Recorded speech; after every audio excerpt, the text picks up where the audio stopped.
Titan Quest first launched in 2006, I remember even back then I played it in co-op with the same person I'm playing it right now. And for a lot of us, it was like a breath of fresh air in the ARPG space, where Diablo was all fire and brimstone. Titan Quest leaned into a more Greek mythic and legendary beast, a welcome change of scenery, especially for me because I'm a sucker for anything related to the ancient Greeks. And now, continuing nearly 2 decades later, finally have Titan Quest 2. Almost. You should probably still wait for the launch of it. I played it 100% only and exclusively in co-op. I have no idea what the single player experience is, but I'm assuming it's the same. And yeah, without any spoilers or wasting your time, it's a very, very positive and good experience. Even though the game's not finished, I would still give this like a 9 out of 10. I haven't played a Diablo like hack and slash in a very long time because none of them really had co-op, and I can only stand playing these type of games if I have a friend by my side. This was what I've actually needed. And my score is very high for a game that's only in early access because like no major bugs, almost none whatsoever. Like this, I've seen release games in worser state than this early stuff. No broken quests. Co-op works absolutely flawless. Amazing over the top graphics. If you have a very powerful computer, I felt like it was a bit demanding. And storytelling, I mean, not much of a challenge. It's Titan Quest 2. You're not here for the story, you're here for the hack and slash boss fights and the looting, right? The best part, the boss fights were absolutely challenging. We had to fight the bosses like 20 times. They kicked our asses, and we very much enjoyed the difficulty. The fact that we struggled with the bosses, it felt great. Honestly, right now, I don't remember if you can set the level of difficulty. At the top of my head, I believe that you cannot. Everyone plays in the same difficulty mode, which gets me thinking because we struggled with the bosses, which was great. It was fun. But at the same time, like what you should do different than us to have a more easier experience. And if you cannot change the level of difficulty, because I believe you can't, this might not be a hack and slash for everyone. Character creation. Yeah, it's there. You have it. But I have a very strong feeling that they're not going to change anything by the time this is a finished product. It's doable, it works, and you don't care because you will never ever look at your character. You have a drop down camera. You're not playing this close up, and the only time you get to see your character where you are in the inventory, and you probably have all sorts of armor and gear on it. So who cares about character creation? So again, it feels like this is as good as it gets. This is where it gets super interesting: attributes and progression. Titan Quest 2 keeps things familiar with the previous video game, but it does go a bit in deeper layers. And you have your 4 main attributes. Hopefully you're not going to mess up your character like I did. Might, ability, knowledge, and vigor. And each feeds into 3 secondary stats. This is where it gets interesting: cunning, fitness, and resolve. The only way to get cunning, fitness, and resolve, which you super need, is via the other skill tree. And I put all my points in agility, and that sucked. But anyways, might boosts heavy weapons, heavy ornate armor, plus fitness and resolve. You need fitness and resolve if you're going to play a warrior. Agility boosts light, medium armor, fast weapons, plus cunning and resolve. Knowledge boosts magical weapons, robes, plus cunning and fitness. Vigor boosts all secondaries plus max health. If you want to be tanky, you got to go with the vigor. The secondaries and damage types are cunning, which also helps with poison and lightning.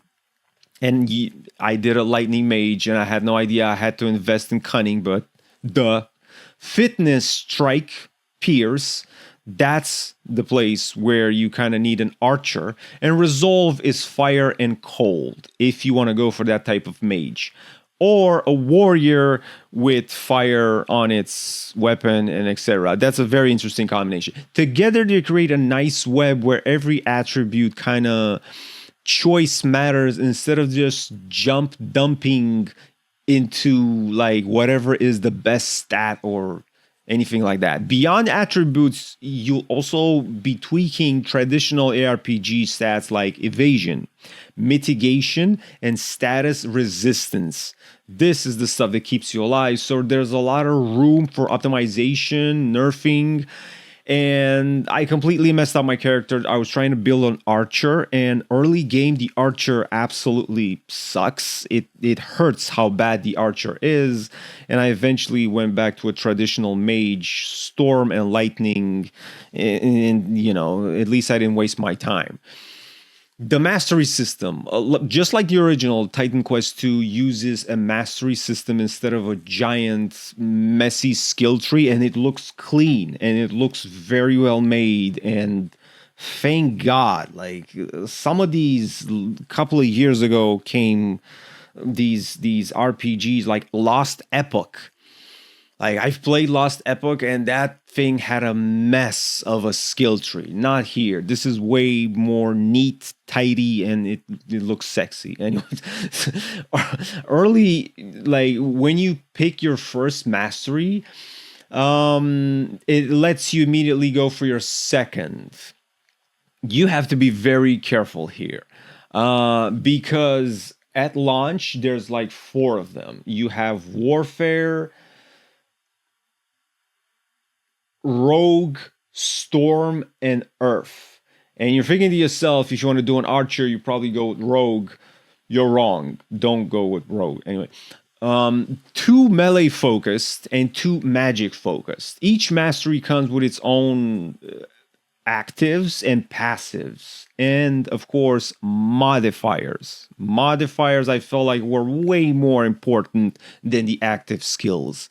We are sort of like drawn to mashing buttons and doing something on the screen that activates a skill. But I swear to God, like with Titan Quest 2, the passive and the modifiers can create a auto attack beast. Like you don't really need skills, especially if you're like a warrior. You can just auto attack, and via passive and modifiers, you can pretty much melt anything on the map. So you're thinking to yourself, well, you know, you want to mash the buttons, press 1, 2, and 3 to activate your skills. But with an archer, with a fighter, I feel like you don't need that many skills or probably none at all. You can just auto attack and basically do a ton of damage, which I found it interesting. But be careful here because the 2 that I've mentioned, the masteries, cannot be changed. Once you choose those masteries, that's the character. That's the character that you're sticking with. Something that you can reset, at least in the alpha, an infinite amount of time. I believe it costs gold, but you have enough gold. It's no big deal. You can just keep resetting as much as you want. I reset my character like a ton. Are the passives and the actives, but not the mastery itself. You're dead with the mastery. That's it. The one you chose, that's the one you got to go with. You can keep constantly resetting the active and the passive. So that means you can play around to find the best solution that works for you. But the points that you put in might, agility, etc., those cannot be reset. Once you put those points in, that is it. You are stuck with that. There's nothing that I was able to find, that any NPC or stuff like that lets you reset that. So be very careful how you set those points. I did a mage with a ton of agility points. It did nothing for me. I was able to wear very nice armor, which gave me a little protection, but I messed up my character. Level up gives you 2 active and 2 passive points per level. You're not going to be leveling up like crazy like any other type of this game. Level up here is a bit on the difficult side. It doesn't feel MMO-ish, but it feels more like a Souls-like in terms of how fast you can do level. So you're always investing both offensive and defensive. I guess, if that makes sense. That's how I went about it. It's a clever way to keep builds balanced while still giving you freedom to sort of experience. But I guess you don't have to. You can go batshit crazy and go with offensive. But I don't know. I don't feel like it. That's how the game was intended. What really works here is the modifier system that I mentioned before, which absolutely kicks ass. Every skill has its own slots that unlocks as you invest points, letting you tailor abilities with different effects, which is awesome. Want a versatile spell with multiple weaker modifiers? You can totally do that because I did that. Best of all, modifier points can be reset for free or for gold. I forgot. I feel like you had to pay some. Anyway, it encouraging experimentation. It just, it doesn't punish the mistakes. Like, I made mistakes with my build, but at least I could play around to see what passive works and what doesn't. And I just kept resetting them like 100 times because I just wanted to see exactly what works. And for me, lightning, that was the one that worked. Story and setting. What story? I mean, the narrative is class in Titan Quest, gods scheming, mortals suffering, and your hero is caught in the middle. It's basically real life. It's, the gods play with us and we take the consequences. You'll meet divine allies and adversaries. There's a little bit of plot twist after about 5 hours of gameplay. I guess that was way better than Titan Quest 1. They sort of did the writing a bit more interesting. You're not dozing off during the cutscene. It gets more interesting. I'm not going to give you any spoilers. And, you get to pick up side quests from common folk. Do not pick up or do pick up is sort of like the make it or break it. I'm not joking. If you do not do the side quest, or for some reason you feel like you just want to go for the story, we did that. We went straight for the story, and we were constantly under leveled when we were fighting the bosses. So under leveled that we had to go back, do the side quests, grow 2, 3, 4 levels, and then come back and fight the boss because we simply did not stand a chance. From my gameplay perspective, you are absolutely obligated to do the side quest. At least one of the bosses is undefeatable if you don't have enough level, and the only way to get it is from doing quests. So side quests are a must. Writing and voice acting are solid enough to keep me engaged throughout the content. It's a little right now, but you can still play around 14 hours. You will get 14, 15 hours out of this early state. And for this act, I feel like this is it. You're not going to be getting any more quests or nothing. You'll get more acts when the video game is finished, but as of right now, like, this is it. But it's enough and it's good, and I feel like it's a lot. The package is strong, and for the money, it's like worth every penny. Loot balance. Loot balance is probably the best I've seen in years.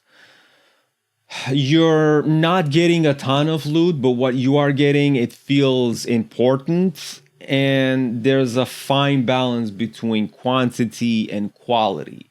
You also have your typical stash. You can put your items there, and each time you got something, you immediately wanted to look at to see what you've got because there's not a lot of loot and it felt important and it felt like the game was rewarding you. So thumbs up. I feel like they did a great job with the looting. My final thoughts. I don't want to drag this too much.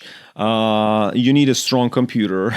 Titan Quest 2 doesn't reinvent ARPGs, but it does refine a lot of the rough edges that have been a part of the genre for years. And this is something well put together. Like it's something really well baked, man. It's early, but it feels good and it feels like it has very little mistakes, if none.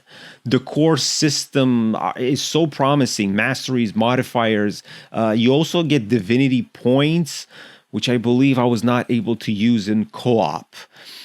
But the slower, more curated loot approach is super refreshing. I remember playing in co-op with my friend. Which one was that? The one from Ninja Team, Neo 2. In Neo 2, if you killed a monster, you had 20 items. It was just an item barf. And I also felt like Diablo was the latest one, the one that they remastered was a bit of an item barf. And that's not good. Here, items are just right. They're refreshing like that. Like you love the looting system. It's an early access, story is short, but it's good. Character creation is bare bones. You do not need more than that. I feel like whatever, like this is not, you're not playing this for a character creation. This is not Elder Scrolls. And right now the content is plentiful. Like for the money, even if like honestly, like for the money, 15 hours to for what you get out of the first act, there's a lot. Like we super enjoyed this in co-op, and it felt like if we would have to like we played almost an entire day and we went into the night with this. It was good. It was like we needed this. It was fun. Everything was nice. The computer super heated up at some point. My frames were dropping to 40. I even saw 36 frames depending on what was happening on the screen. I had everything set at high. I wanted to go for epic, but epic was insane. Like you need a super good computer. Long story short, Titan Quest 2. It feels good to be back. And I cannot wait where this is finished and we get all the remaining acts. This could go into 100 hours of content. And if you get it now, that's it. You get the rest for free because you purchase it now. This is a solid 60 plus euro game that I don't know when they're going to release it. This year? I don't know if this is going to be this year, honest. I feel like this is going to be released next year. But anyways, it was a solid like gameplay. I loved it. And co-op just works. I don't see myself playing this in single player, but maybe you're different. Thanks for watching.